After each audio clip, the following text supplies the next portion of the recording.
Parte 3, capítulo 28, da genealogia do possível bebê. Eu e o Wesley cruzávamos loucamente, todo dia, pelo menos umas 3 ou 4 vezes a cada sessão da tarde. Era assim que chamávamos o bom proveito tirado do apartamento dele, ocupado depois do almoço apenas por nós e personagens como o Iggy Pop e os Stooges, já que a minha casa era 24 horas por dia ocupada pela minha mãe e, consequentemente, por Jesus. Sobre o uso de preservativos, usávamos, claro. Crescemos nos anos 80, quando a AIDS ainda era um beco sem saída ou coquetel antiviral. Nunca vamos esquecer das reportagens sobre a doença assistidas em 1985, quando ainda havia muito preconceito, pouca informação e um vasto aproveitamento sensacionalista do tema. Quando aos 9 anos, já vitimizada por um enorme fascínio pelas personagens malditas da noite, eu fiquei acordada de propósito no sábado para assistir ao Comando da Madrugada, que trazia reportagens com prostitutas, travestis e outros outsiders. Sofri de pesadelos pelas 2 semanas seguintes por ter visto o que era então uma UTI de AIDS. Contei dos pesadelos para minha mãe e, em vez de acolhimento, recebi um discurso moralista sobre culpa e pecado, o que, sem que eu percebesse naquele momento, plantou a semente do ódio pelo moralismo religioso que se deflagraria com a ida de Judite para a igreja evangélica mais tarde, algo que eu só conseguiria nomear depois de ler Nietzsche.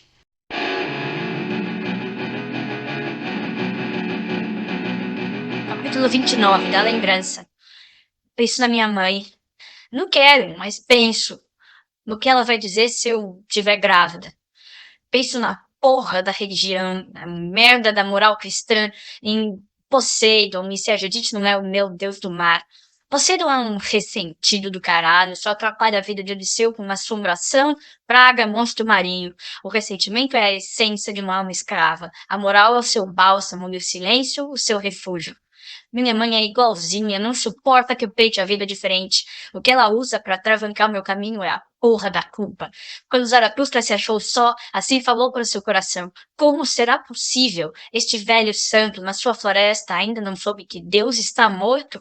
Ia ser legal ter alguma ajuda, alguma pena para espantar o caralho da culpa e do ressentimento. Alguma ideia, alguma luz no final do túnel.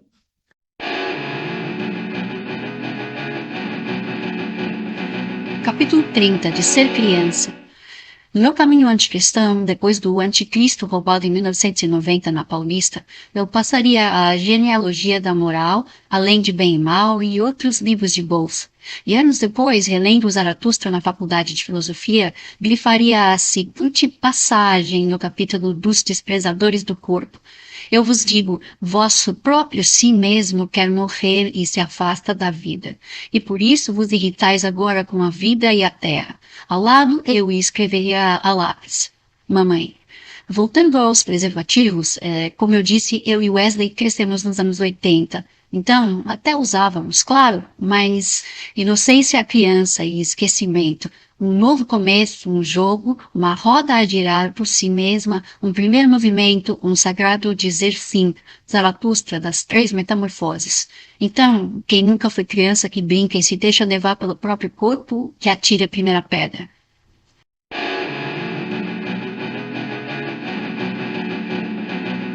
Capítulo 31, da ideia errada. Já sei, preciso achar uma farmácia.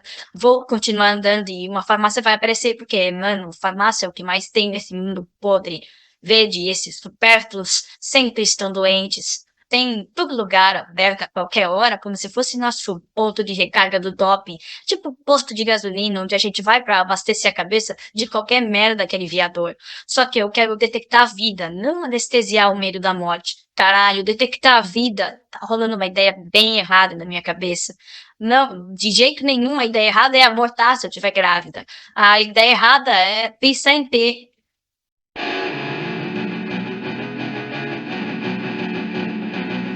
Capítulo 32, do não julgamento. Bem errada se você projetar as minhas possibilidades futuras naquela época, se for uma ideia pensada por uma cabeça de adulto, e se levarmos em conta a defesa intransigente do direito ao aborto que hoje faço. Mas o que me salva do julgamento é que, onde quer que as responsabilidades sejam procuradas, aí costuma estar em ação o instinto de querer punir, e isso eu não vou fazer comigo mesma. Não tenho intenção nem tempo de vida para tanto. Ademais, a ideia errada nunca é só errada, nem só ideia. É também resultado da conexão de coisas aparentemente separadas por anos-luz no espaço sideral, como a vontade de potência e a lembrança de um semestre que passei com a minha avó em Juazeiro. Na Bahia, não a do Patim Cícero, né, pai? Vou deixar Juazeiro para Marina de 17, porque esse sistema dela falando do presente enquanto eu volto para o passado está começando a me irritar. Então, resta me tratar da vontade de potência.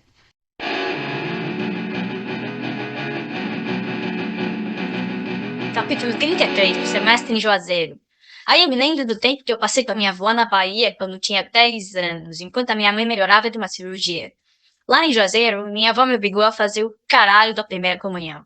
E quando eu ia pro catecismo, não conseguia tirar o olho de um quadro na igreja chamado Anunciação. Nele, Maria recebe a visita de um anjo bombado para avisar que ela tá grávida de um menino, mesmo sendo virgem. Bizarro, mas pra mim, sei lá, o lance de ficar grávida mesmo sendo virgem ainda fazia sentido. Achava lindo. 10 anos de idade, porra. Só que o principal não é isso. É que aquela imagem e a noção de que ficar grávida era um troço sagrado, tipo digno de ser anunciado por um anjo e o caralho, nunca mais saiu da minha cabeça. Mesmo recitando sempre pra mim mesma que Deus e os anjos não existem. Passei a sonhar com a anunciação direto, isso rola até hoje. Rolou até numa viagem de ácido que eu tive anos depois no feriado na Praia Grande, onde todo mundo viu duende, árvore com boca, o Wesley conversou com um cachorro falante e eu vi de novo a cena da anunciação alucinada, mas acabei entrando nela e ouvindo tal anúncio do anjo pra mim mesma.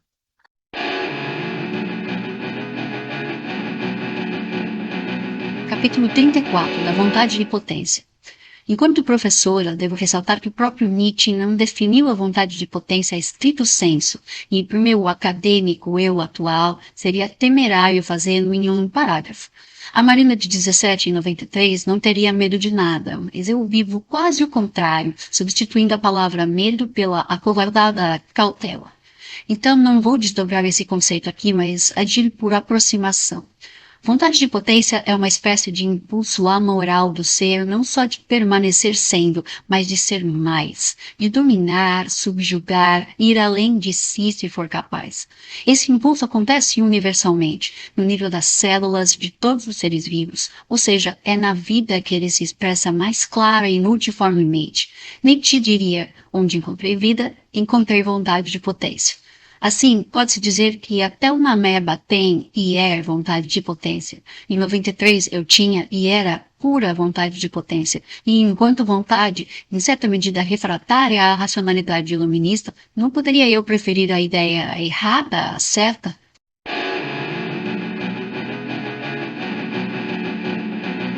Capítulo 35, da ideia de bosta. Procriar é uma ideia de bosta.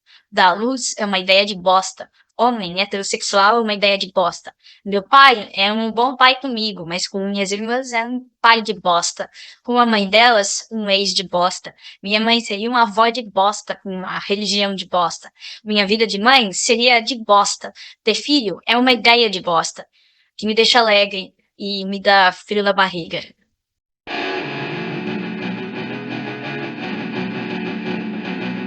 Capítulo 36, da briga de gangues. Devo dizer também que eu não era uma coisa só. Era um conjunto de gangues de rua brigando dentro de mim, com a faca nos dentes, por algum domínio. Além do que, dentro das próprias gangues, os membros brigavam entre si. Isso complica não só o conceito de vontade de potência, mas aquele momento da minha vida. Quem dominava dentro de mim em 93? A grande abstração sobre o futuro que, se vencesse, me faria sequer pestanejar sobre fazer sim um aborto? Ou a grande embrião querendo viver e permanecer, que caso estivesse na minha barriga, talvez já começasse a mandar meu corpo produzir hormônios que me convencessem mais do que qualquer persuasão racional a não abortar. Talvez ainda a grande lembrança dos anos da Catholic Education, que eu negava da boca para fora, mas não tão estritamente por dentro. Pior, caso não houvesse embrião nenhum, não estaria mandando em mim a grande vontade de ter filho, uma grande terrível, por ser A, uma época inconfessada, B, talvez até inconsciente, C, formada por várias diferentes gangues menores, tais como a vontade de chocar a mamãe, a vontade de eternizar o ineternizável vivido com meu namorado, a vontade de apertar e sentir todo dia o cheiro de um bebê.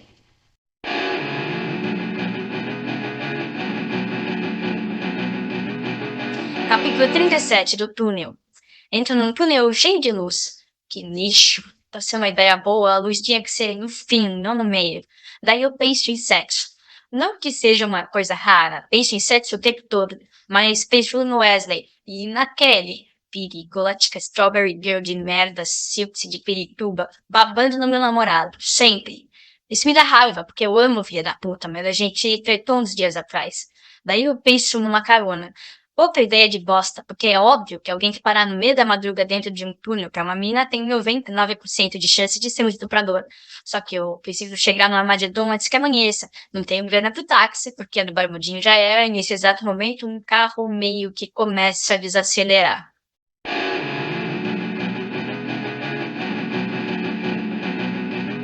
Capítulo 38 do Anjo Gabriel. Eu e a Marina de 93 trocamos de papel agora, se entendi bem. Portanto, neste trecho ela faz a digressão e eu conto a história, certo? Não obstante, vou contar com meu pretensamente desencantado olhar racional de adulto, dispondo de mapas e GPS. Neste exato momento daquela madrugada, estou saindo da Avenida Santo Amaro, a mais feia da zona sul de São Paulo, e entrando no túnel que termina na porta da igreja de São Gabriel, na avenida de mesmo nome.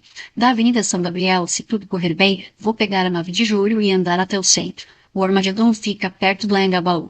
A Avenida São Gabriel, aquela que abriga a igreja a qual vou chegar logo depois do túnel onde estou agora, foi erguida em homenagem ao anjo bombado da cena da Anunciação na Bíblia, representada na igreja de Juazeiro.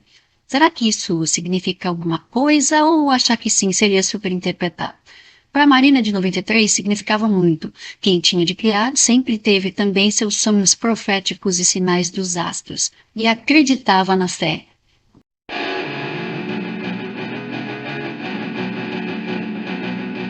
Capítulo 39 da carona.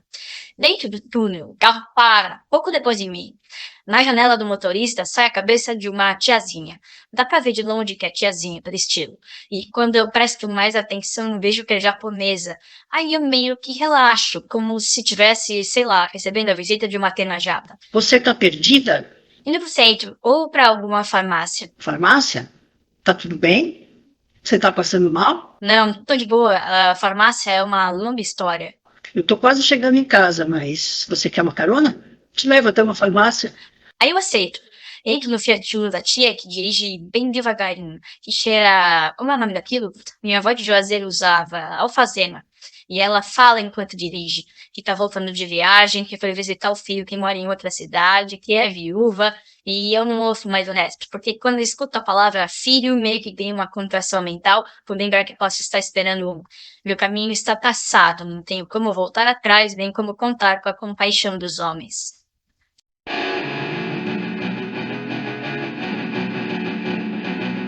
Capítulo 40 das mitologias pagãs.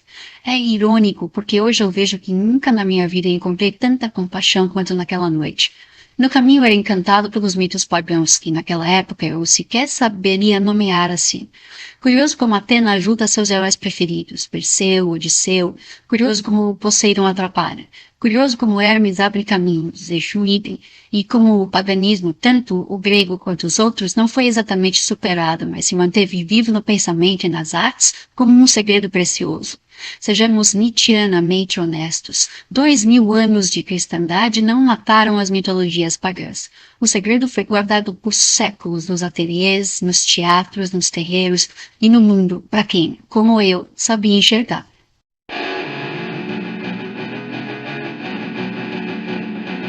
Capítulo 41 da entrada na farmácia. Quando eu entro na farmácia, lembro que eu tô sem grana nenhuma, nem minha, nem do Barbudinho. A única coisa que ainda tenho na mochila é o Zaratustra, e como um livro, não vou conseguir um teste de gravidez. Aí é claro que nem preciso pensar muito para decidir roubar. Entre os malandros diz a honra, só se deve furtar quando não se pode roubar.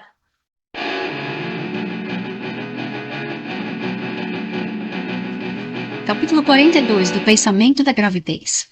Bem, como coloca Derrida, Nietzsche é o pensador da gravidez. E eu, aos 17 anos, não entendia o filósofo pela racionalidade, mas pelos poros.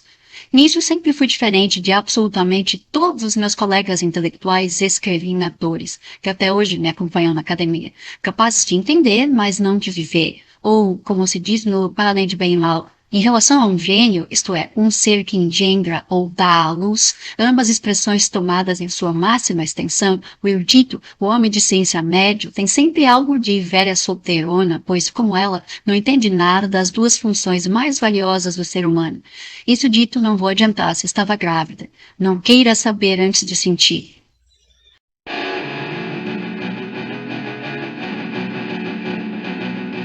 Capítulo 43, do possível roubo. Chega no balcão olhando com uma cara fofa pro farmacêutico. Tem teste de gravidez? Na lata. Foda-se, eu nunca peço por favor. Mas o cara olha pra mim e não mexe nem um músculo do rosto. Oi? Tem teste? Depois de esperar 3 segundos, ele retruca. De quê? Filho da puta. Gravidez, falo com um pouco menos de volume na voz. Pausa. Mais pausa. Ele olha pros meus peitos. De qual marca? A mais barata. Depois de outros 5 segundos de tortura, o cara me mede dos pés à cabeça, vira no ritmo de uma tartaruga com dengue, dá 4 passos até uma prateleira atrás do balcão, pega uma caixa e volta pra minha frente mais devagar do que tinha ido. Daí coloca a caixa em cima do balcão e me olha, em silêncio, parado, com só 1 milímetro do canto esquerdo da boca levantado. Fez sentido do caralho. A caixa tá lá, a 30 centímetros de mim. É só pegar. Então, sem saber por que, eu falo. Quanto custa? Isso vale tudo. Na hora de roubar o bagulho e sair correndo, minha perna treme. Eu fico parada, sem conseguir me mexer, e quanto mais ridícula eu me sinto, menos coragem eu tenho. Vai querer? Daí rola o pior. Eu falo a merda da verdade. Conto que não tenho dinheiro e deixo por uns segundos de ser animal de rapina. Quase deixo de ser Marina. O cara olha pra mim da cabeça aos pés de novo, põe a mão na caixa que ele parece ter deixado na minha frente pra testar a minha coragem de roubar, e quando se vira pra guardar na prateleira, o caixa grita do outro lado da farmácia. Tá certo, Vanderlei. Uma senhora já pagou. Vou até lá e pergunto quem tinha sido boa alma. Uma senhora japonesa.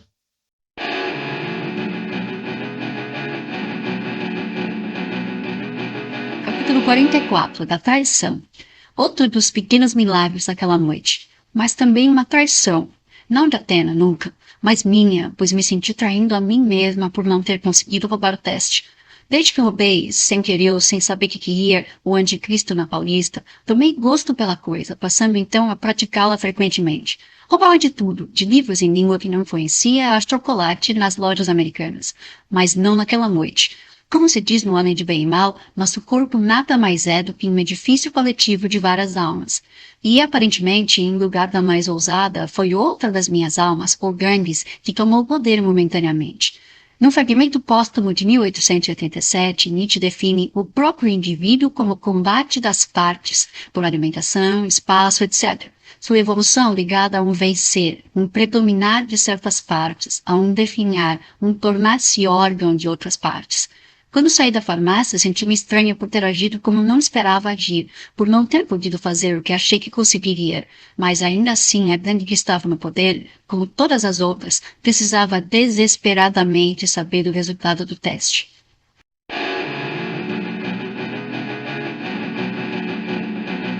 Capítulo 45, da luz. Tem atingir no teste? O lugar óbvio pra isso é tipo um canto escuro. Mas me vem na luz. Fazer o bagulho embaixo de um poste de iluminação. Isso vai me dar uma vantagem, tipo, racional. Poder enxergar o resultado. Mas foda-se o racional. O que me inspira mesmo é a luz que eu me lembro que aparece em cima da Maria, no quadro da Anunciação de Juazeiro. E a lembrança do Lotus Rock, que tinha um jeito original de se conectar com o meio. Tomando banhos de luz, mas só à noite. E só embaixo de um tipo específico de poste de iluminação de rua. Aquele de luz bem amarela.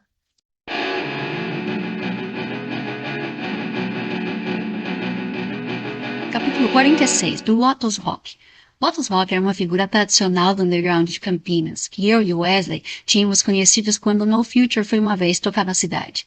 Imagine uma figura alta, magra, sem camisa. Aumente então a magreza. Acrescente um cabelo meio branco e meio rosa espetado, endurecido com sabonete, coturno, calça jeans rasgada, cinto e bracelete de taxa, um cadeado no pescoço, um enorme alfinete de fralda enfiado na orelha, um cigarro eterno pendendo da boca e dentro dela não mais do que 10 ou 15 dentes. Era um sujeito que se dizia dos primórdios do punk no Brasil. Isso faz com que ele, segundo as minhas contas, tenha sido jovem no final da década de 1970, o que lhe daria em 93 uns 40 e poucos anos de idade e uns 140 de aparência. Ao conhecer o hábito de banhos de luz do Lotus, eu me encantei, porque ele pegava uma ideia boçal hippie de energização e invertia sua lógica, conectando o ser banhado não com o cosmos, mas com a cidade, o asfalto, a sujeira e as zonas de penumbra infinitamente mais propícias para nos fazer sentir eternos do que a luz solar de verdade. Eu faria o teste em homenagem a uma nova luz, em homenagem ao novo sol, Zaratustra ao sinal.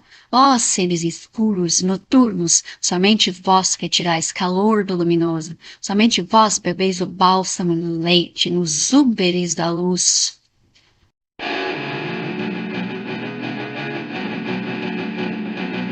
Capítulo 47 da Vida Não Ter Manual. Porque o homem é o sentido da terra. Essa porra de frase fica soando na minha cabeça. Daí eu abaixo a calcinha e vou mirar no teste. Não tem ninguém passando na rua, nem carro, nem pedestre, nem deus grego. Acho que, sei lá, talvez meu vídeo possa atrair algum desses seres pra cena, porque, modéstia à parte, é um Golden Shower de ninfa e tal, mas não passa nem ratazana. De calcinha abaixada é que eu me lembro que esqueci de ler o caralho da instrução. É sempre assim, eu nunca leio manual de nada. Quero fazer tudo logo e quando alguém me pergunta, você leu a instrução? Respondo mandando tipo uma frase bonita. A vida não tem manual, mas o resultado é que muitas vezes dá merda. Só que no caso aqui eu preciso entender os passos dessa porra, não só sair mijando. Vejo que é mais ou menos assim. Você mija num copo, mergulha um bastãozinho no xixi, espera um tempo e tudo mesmo, tipo a sua vida, o seu futuro, tudo é decidido na base do risco. Se o resultado der um risco e não dois, você não tá grávida.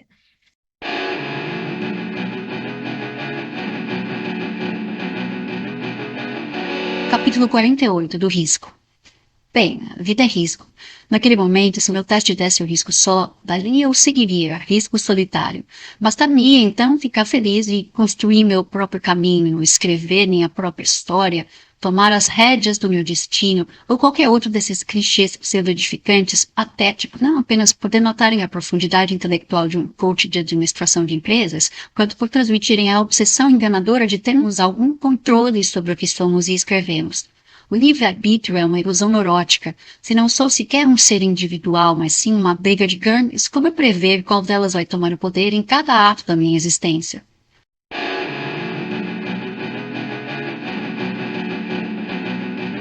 Capítulo 49 da digressão. Ou não, se der um risco só, você pode ficar triste e pensar, que bosta, sou essa merda insignificante como um risco. Pra piorar, sem companhia. Só que, tcharam, o resultado pode dar 2 riscos. Simular isso, fudeu, literalmente, mas você também pode encarar de 2 jeitos.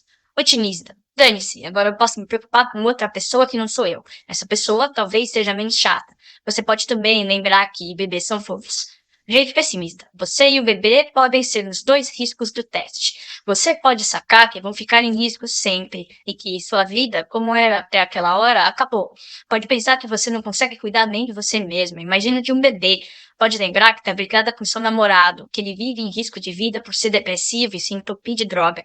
E que bebê não é autolimpante, fica doente e é um filho da putinha egoísta que suga a sua seiva de vida. Literalmente.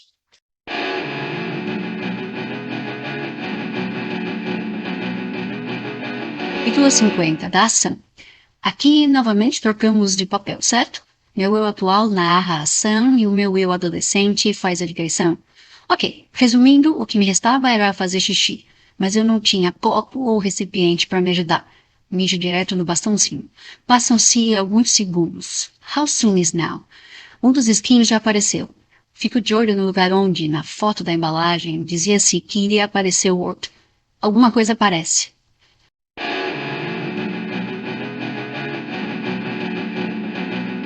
Capítulo 51 da expectativa. Não sei de pensar. Nem que quero te dar 2 esquinhos, um pouco naquela lógica de querer sempre proibido, de fazer tudo errado, de, sei lá, de ser muito, muito bom em querer as coisas. Ó, solitária afeição da vontade. Mas nem que também não quero, porque tenho medo de não saber cuidar, Porque tenho medo que o Wesley suma, se mate, vire marinheiro, monge budista, sei lá que porra de fuga do mundo. Porque tenho medo de estar com alguém, a criança, mas ao mesmo tempo ser abandonada por todo mundo que hoje está perto de mim, até os boçais dos meus pais. Porque os bons e os idealistas fogem da realidade. Que merda é essa que apareceu? É um risco?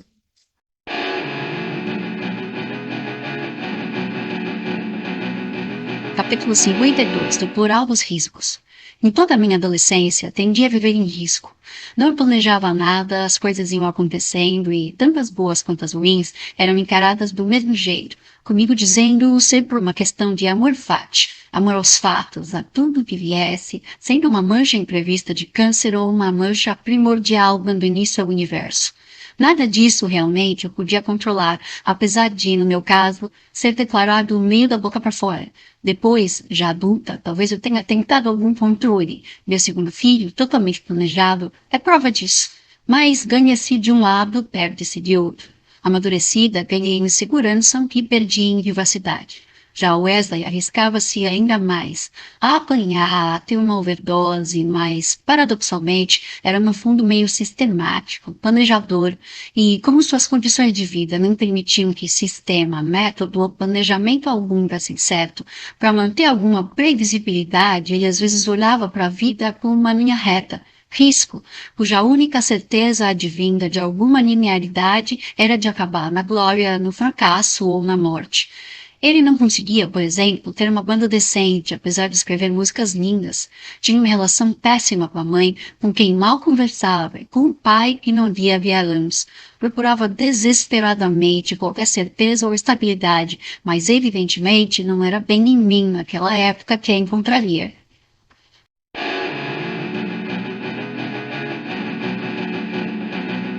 Capítulo 53, da resposta. Aparece alguma coisa que pode ser risco ou mancha. Tenho que entrar mais perto da luz para ver o que é. Daí as definições de mancha e risco se embaralham na porra da minha cabeça. Não consigo perceber direito o que eu tô vendo. A luz amarela tá uma bosta e tudo vai ficando assim, indefinido. Mancha ou risco?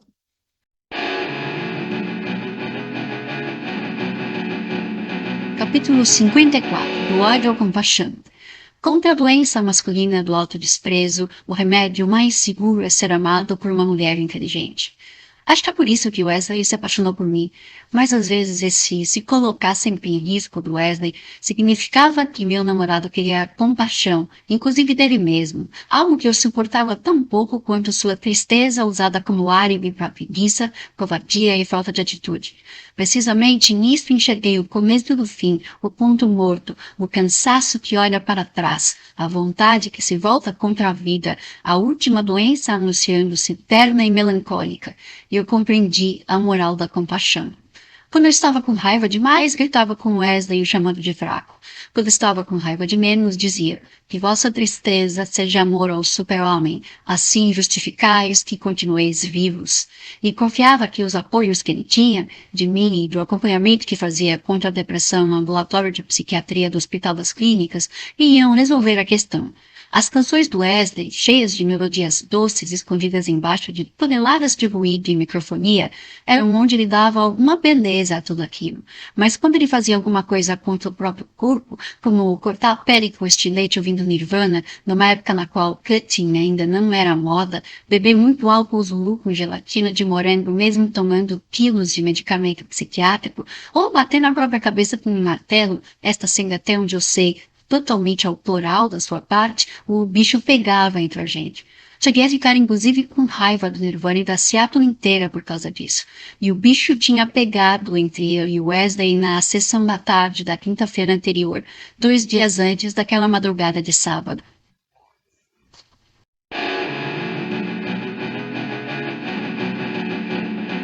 Capítulo 55, mancha ou risco?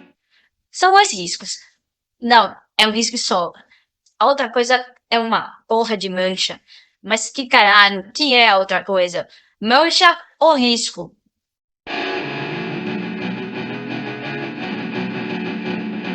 Capítulo 56, dos 3 riscos. Eu ainda não conseguia saber. Sabia só do Wesley e da lógica dele. Não aceitando ser uma mera mancha no meio do nada, deveria viver os riscos. sempre no plural, a ponto de me fazer brincar com ser este o motivo do seu amor às 3 listras do Adidas Campus, o pênis que ele nunca tirava do pé.